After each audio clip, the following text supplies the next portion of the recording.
So my name is Tim, and I'm on the staff here at the Potter's House, and we're just so excited to welcome you all for tonight's conversation. If you haven't been to the Potter's House before, the Potter's House has been in Adams Morgan since 1960.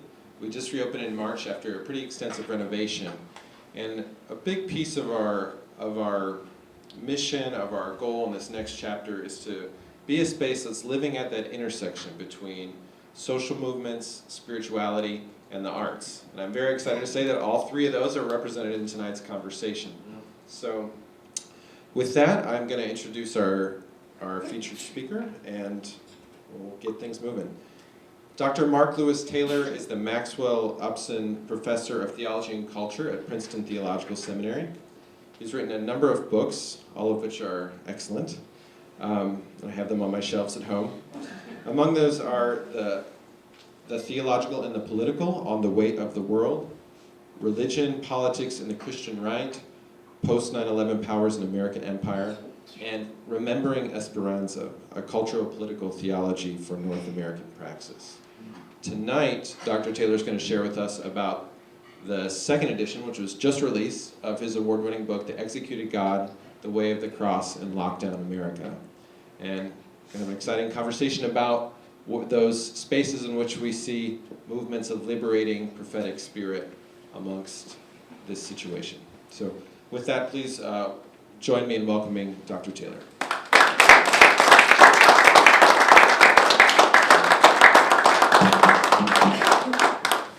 Thank you very much, Tim, and thank you everybody for being here on a Friday night. Don't take that for granted.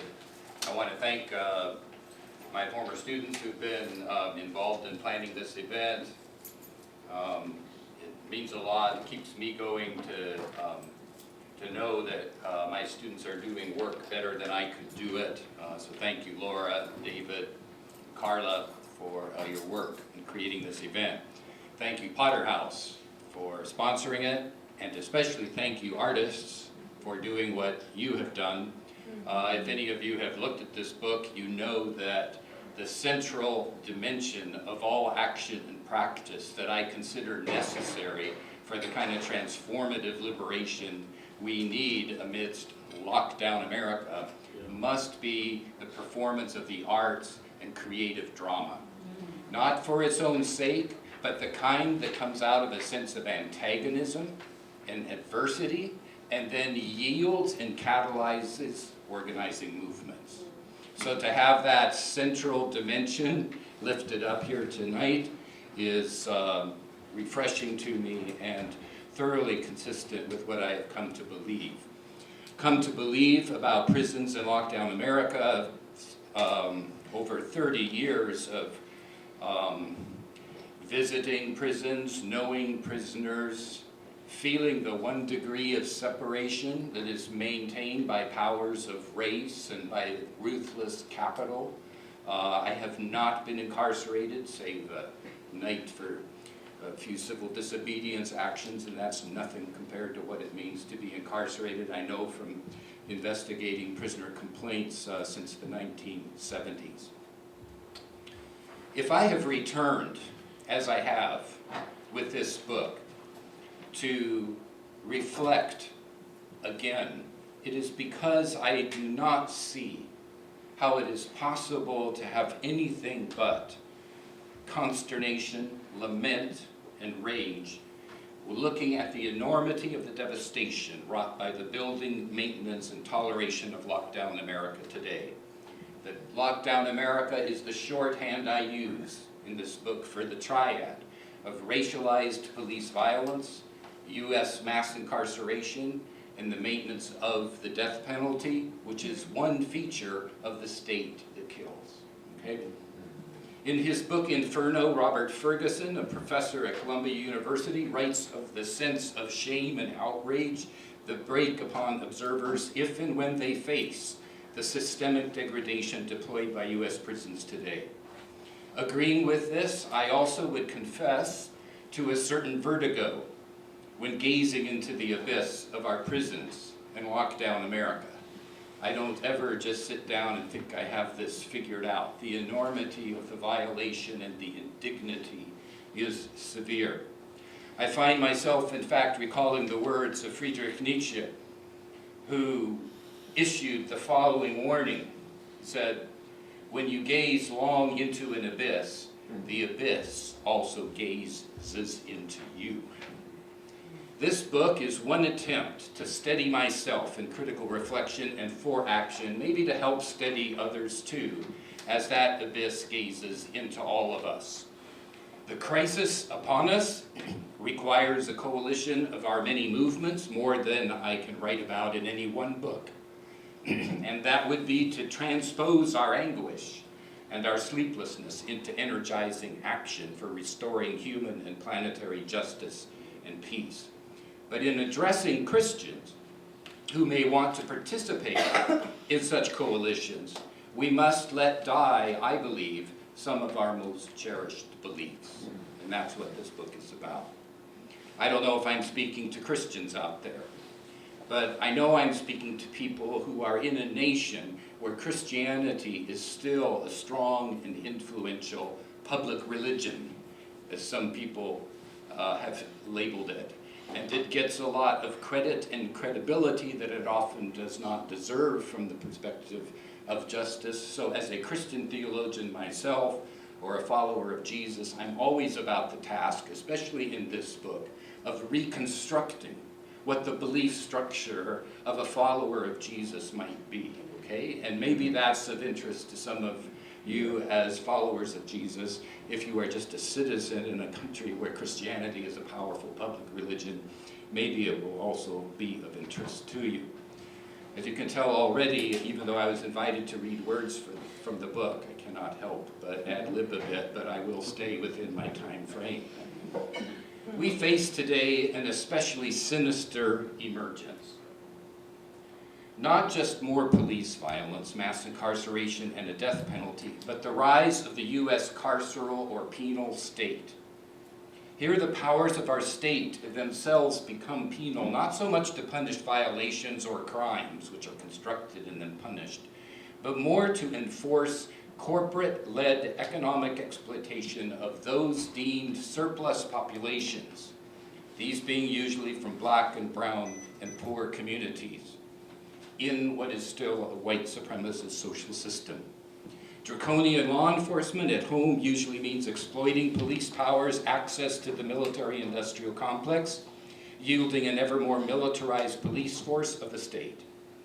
These were strong themes of this book when I first wrote it in 2001, and I foregrounded them even more forcefully in this revised version. Many church groups have their prison ministries, and Christians participate in numerous education and other events in the prisons. But, and this is the question of my book, do they challenge the carceral state? This is the broader and deeper problematic that churches, I think, must confront. And numerous studies are inviting us to do that. Writings on the carceral state, or prison nation, as others term it. This is a legacy, this carceral state, of deeply entrenched national historical tendencies of a white supremacist, genocidal heritage that involved first the dispossession and the deaths of indigenous peoples on North American lands. These practices were also at work, the genocidal ones, in the transport and enslaving of Africans through terror and dispossession and lynching, being kept in a state of terror, as often were also those we call today Latinos and Latinas, particularly Mexicans who suffered lynching, as did Chinese Americans when driven out of their locations in the West, especially. The white supremacist genocidal legacy also includes the U.S. wars in lands of the Philippines, Japan, Korea, Vietnam, Cambodia, and Laos, whose bombed peoples made their way to this country where they carry the scars of those wars still today, intergenerationally. Today we are debating whether Syrians will be allowed in from the scarred lands of our war policies for oil in that part of the world. These kinds of concerns, this kind of abyss of suffering, is what leads me in the opening paragraph of this book to write that police violence, mass incarceration, and the death penalty as inscribed in this history this structural triad that I call Lockdown America, is not just a challenge for Christians today, but instead demands rethinking and recreating what Christianity is. The challenges demand not simply sensitizing and mobilizing Christians, but more importantly, re-envisioning and redefining just what constitutes Jesus' followers today. Often to make the point, in the first edition and again in this second edition, I have quoted a political prisoner who was more than able in his writings to cite the historical context of today's mass incarceration and racialized police violence, Mumia Abu-Jamal in Pennsylvania. And this time, even though that quote got me eliminated from some interviews, once prospective interviewers opened the book and saw that I was quoting him, he was un-American, he was overly critical, all the rest, he was a killer, a cop killer, and so on. I keep this quote. In fact, I've dedicated this new book entirely to Mumia Abu-Jamal for reasons that I explain in a new final chapter that I won't be reading from tonight, on the significance of Mumia Abu-Jamal, not just for himself, but in the context of other political prisoners and the economic and political problems we face today. But listen to this particularly challenging word from Abu-Jamal about Christianity. It's a short essay. It's called "Isn't It Odd?" Isn't it odd that Christendom, that huge body of humankind that claims spiritual descent from the Jewish carpenter of Nazareth, claims to pray to and adore a being who was prisoner of Roman power, an inmate of the empire's death row? That one, it considers the personification of the creator of the universe was tortured, humiliated, beaten, and crucified on a barren scrap of land on the imperial periphery at Golgotha, the place of the skull. Isn't it odd that the majority of its adherents strenuously support the state's execution of thousands of imprisoned citizens? That the overwhelming majority of its judges, prosecutors, and lawyers, those who condemn, prosecute, and sell out to the condemned, claim to be followers of the fettered, spat upon, naked God? End quote from Mumia Abu-Jamal, writing in his book, Death Blossoms. Now this query is not just a challenge to Christians to live up to the same kind of radical love and justice exhibited by Jesus in the narratives of the New Testament. It's also a challenge that addresses a deeper problem in Christianity and in almost all understandings of who Jesus is and what Jesus is for.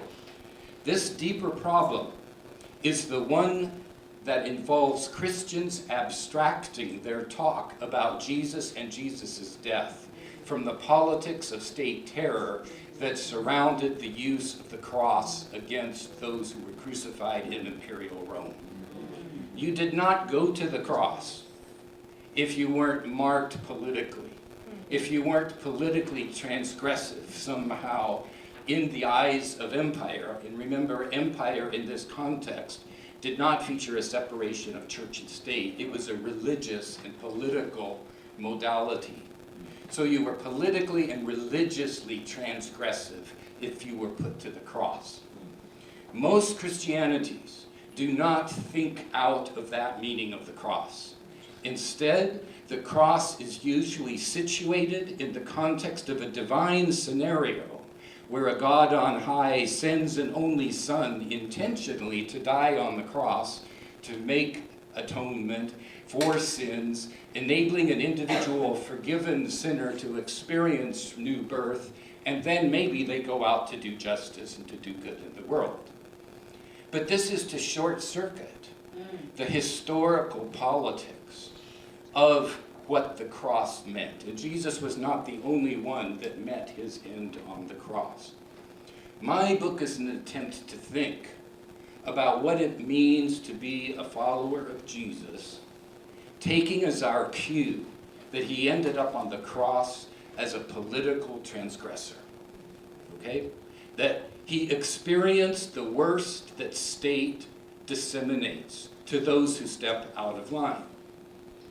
And so the overall argument of the book is that the remembering of the torture death, the imperial execution, as some scholars have called it rightfully, I believe, of Jesus, and enacting contemporary interpretations of Jesus' way of the cross, the life he lived towards this political end.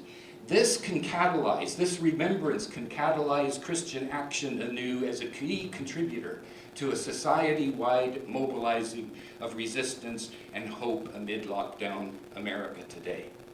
If I'm writing mostly for Christians, it's not because I believe Christians have the only or sole responsibility for turning things around. I'm just trying to mobilize meaning so that Christian traditions of Jesus followers move alongside our colleagues in Islam, our colleagues in engaged Buddhism, in Yoruba traditions, in Caribbean traditions, and people who are secular folk of conscience. All of us need to be involved, but Christians can find their way into this variegated movement, I believe, by remembering that their Jesus was not just working out a divine plan scenario. He lived a life that took him into the times and the forms of punishment that empire reserves for its rebels. By the end of my book, there is perhaps a startling culmination because I seek to show how Jesus followers might be called to work with all faiths and peoples of conscience to demilitarize the police function as we know it, that first triad of lockdown America, to terminate U.S. dependency on mass incarceration, and to end the practice of capital punishment, which means ending various modes of the U.S. killing state. I don't believe you just end capital punishment by taking that statute off the books, as I articulate in my last chapter. We tried that, and we had it abolished for 4 years between 1972 and 1976, and it came back because we have a state that is committed to killing and insists on its right to kill. I also point along the way of my book to a new alternative socialist future as an alternative to the capitalist carceral state today. This is a mode of socialism that I embrace and explore as abolition democracy, to use the word for a kind of socialism spoken of by W.E.B. Du Bois and also by Angela Davis and Mumia Abu-Jamal, writing with her, and other scholars. By the way, contemporary scholars who identify with this tradition, the so-called Black radical tradition, will be holding a very important conference that I'm playing a role in organizing in Philadelphia, January 8 through 10, upcoming, called Reclaiming Our Future, the Black Radical Tradition in Our Time. Go to blackradicaltradition.org online and you can read about it and the speakers. It is time to take, then, with seriousness, the historical eventfulness of Jesus' death as an execution, a state-sanctioned one that was supported by religious officials. To say that it's state-sanctioned does not mean that it was simply a deliberate act of state, which of course it was, as the procurator Pontius Pilate, known to be particularly brutal, issued the decision for execution. But the narratives also suggest there was a mob action involved also, where people abandoned and were caught up in activity. And so James Cone is certainly right in his 2012 book, The Cross and the Lynching Tree, that the crucifixion was like a lynching. And this is not just because it combined mob action and judicial deliberation, but because it had a similar purpose. The purpose of crucifixion in imperial Rome was to put out a kind of public service announcement to the people that read, act up, step out of line, go against the state, and something like this could happen to you. You'd be hung on a tree, you'd be tortured, you'd experience death. It was meant to be a mode of rule, terror as rule. That's what lynching was in this context. I believe also the state's shock and awe policies today, whether through police violence or collecting masses of people, particularly the racialized poor in our prisons, is a way to hold up a massive public sign to the people, especially unruly and dissident populations. Act up, and this is what could happen to you.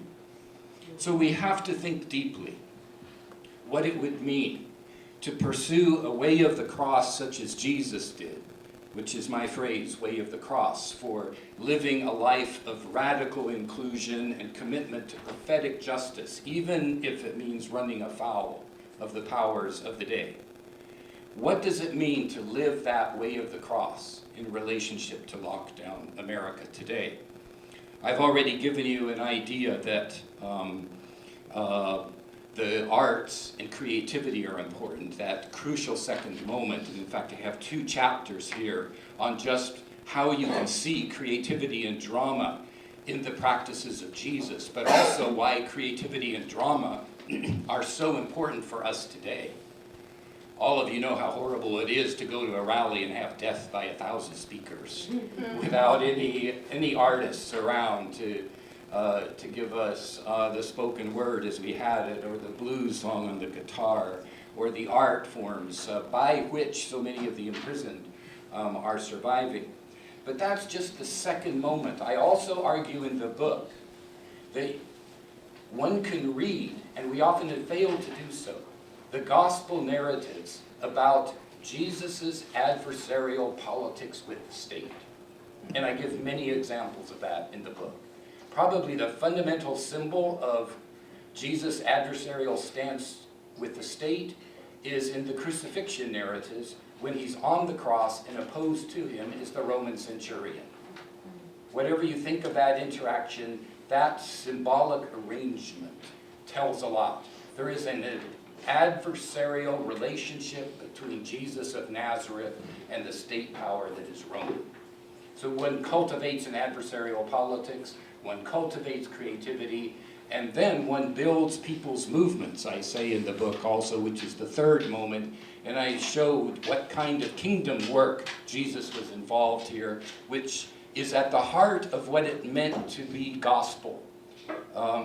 Organizing people's movements from a New Testament perspective is not just a matter of making sure you have a religion and society committee in your church that does social services or charity work. No, it's a process of creative movement and insurgency that takes one up against state power, and I unpack it in that particular way. I want to finish up with just a few comments, and I'm watching my time here to make sure I'm staying within my 30 minutes, and indeed I see that I am, because I want to hear from so many of the interesting people here.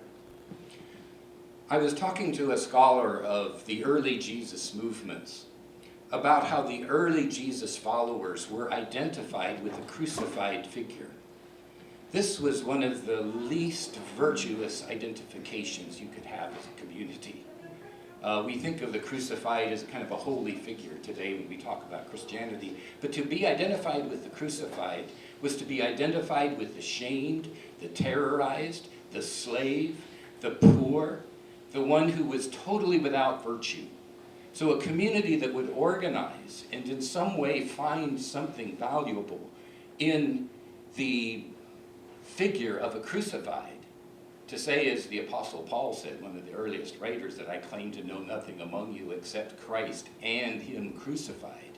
A lot of us hear that and we hear the scenario of coming to die on the cross for our sins. But pause with it for a minute. What he was saying is that he has this scandalous relation to one that the state and official culture considered to be scurrilous, execrable, shameful. How, out of such an identification like that, can a community make for life and even become resistant? That's one of the questions I live with in the book. And the basic place I come down to, and I can only state this in a summary way here because it takes me an entire chapter to develop it, is to say that those who were living the life exposed to shame that came with being identified with the crucified found ways to live into that injurious identity and turn it back against the powers of the state in a way that subverted its power. This has sometimes been called an act of political necromancy. Necromancy is sometimes translated witchcraft or sorcery. But basically, it's a creative, artful way, again, of managing what comes at you from the state in such a way that you turn it around and rework it so as to subvert the power of the state. There's an example in a very fine book I'd like to recommend by an anthropologist, Lawrence Ralph, called Renegade Dreams, Living into Injury in Gangland, Chicago. He grew up in Chicago, so he studied Chicago gangs, lived in Chicago, and now he's one of the very few African Americans in the field of anthropology teaching at Harvard. But he has this new book, Renegade Dreams, and he points out that what we often don't know is that those who have social and political suffering imposed upon them have ways of narrating and retelling the stories of their suffering while they're struggling with it, that often creates what he calls a renegade will. What does he mean? You keep telling that story. You get people to support you while you tell your story. And sooner or later, you start asking questions, not just about you and where you went wrong, but you ask questions about what's wrong with your community. And your will and your knowledge starts to have a larger frame. So you ask about the nature of the community. You ask about the nature of the state. You might not just look at murders or shooting in Southside Chicago. You might ask about the lack of education and the destruction of schools in Southside Chicago, which we're seeing now. You might ask about the way police patrol the streets in the name of the powerful in Chicago. All of this is to go renegade. And in many ways, early Jesus movement Christians went renegade through this kind of living into injury, accepting that they were not just identified with the crucified, but crucified peoples, and somehow there, not because suffering saves, but because they find a way to turn suffering against the powerful. And so, as one New Testament scholar puts it, Sean Frame, he says this about Christians, early Jesus followers. Christians did not take part in military service in Rome or accept public office of any kind, and were in danger of becoming a seditious faction in the cities of the empire, refusing to participate in the public festivals or religious rites, again for political reasons, not just for religious ones. As such, early Jesus followers were deemed to be abandoning the ancient nomos, or accumulated wisdom, ancient nomos, the ancient given law that everybody accepted as law, the true doctrine that had been handed down by the ancients. Some in the imperial cult called Christians impious, those impious Galileans.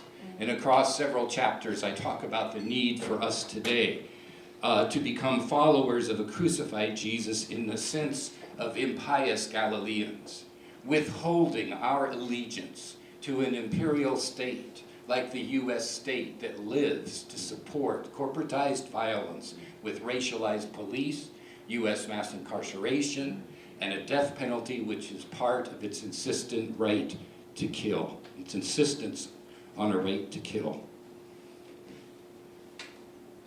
I'll finish with these words.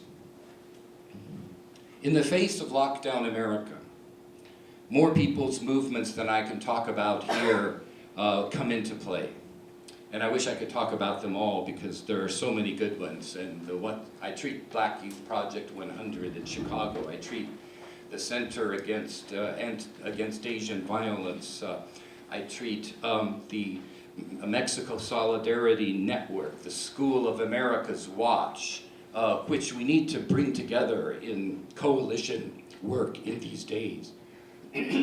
Many people will be given to despair and resignation. Champions of domestic realpolitik will insist that demilitarizing the police is a pipe dream. They're too strong, too well equipped for people to challenge. The prisons will seem too massive and so thoroughly intertwined with the U.S. warp and woof that it will seem ludicrous to think about a decarcerated USA, which is what I try to sketch elsewhere in this book. Much less will they be able to think abolishing the death penalty and ending the state that kills. Criminals and murderers will always be scary, and politicians will feel the public sphere and play upon it. Thus it will be tempting to keep on trusting the system as an executioner. especially in the age when the executioner keeps pointing to terrorists who need to be executed. The way of the executed God in this book, however, allows the executioner, whether police officer, prison guard, or official wielding injection needles, neither the last word nor the final act. The way of the cross in lockdown America, this adversarial politics, this creative drama, and this building people's movement is underway, making a way. Whether in the families of police murder victims, young men and young women of color who live into injury and subvert power. They've got a police commissioner fired in Chicago and Rahm Emanuel, the mayor, on the way out of office. We have to do more. Whether in people like those or in political prisoners who lived the decades behind bars like the Move 9 or Mutulu Shakur or Mumia Abu Jamal. Whether it's in the courage of protesters who organize another die-in against spreading police violence. Whether it's Mumia himself writing his 1015th essay for distribution online. In all of these, I suggest, the finality of the state's executing ways is challenged. Jesus of Nazareth may have been dismembered at Rome's Golgotha tree. And remember, the fate of the crucified was often to be thrown into a lime pit, a mass lime pit, or intentionally left on the cross to be eaten by the birds of prey and the beasts of prey. That was part of it, to violate the body that way. It was so terrible, the writers of the New Testament probably wrote that out and wrote a story about how he was taken down from the tree, so the better scholars suggest. Though dismembered, it is possible that he is remembered today as one who generates life and subversive resilience. Those who worship, think, and act in the way of the executed God know that the days of explorative and exploitative imperial power are numbered. At best, today's empire, can we say it, is an interim state. It is not final. It is only a frail challenger to the resilient life of resisting communities that display the powers of the way of the cross. That's what I try to say in my book. I'll look forward to hearing from you if you get a chance to get into it, and I look forward to talking to you tonight. Thank you very much.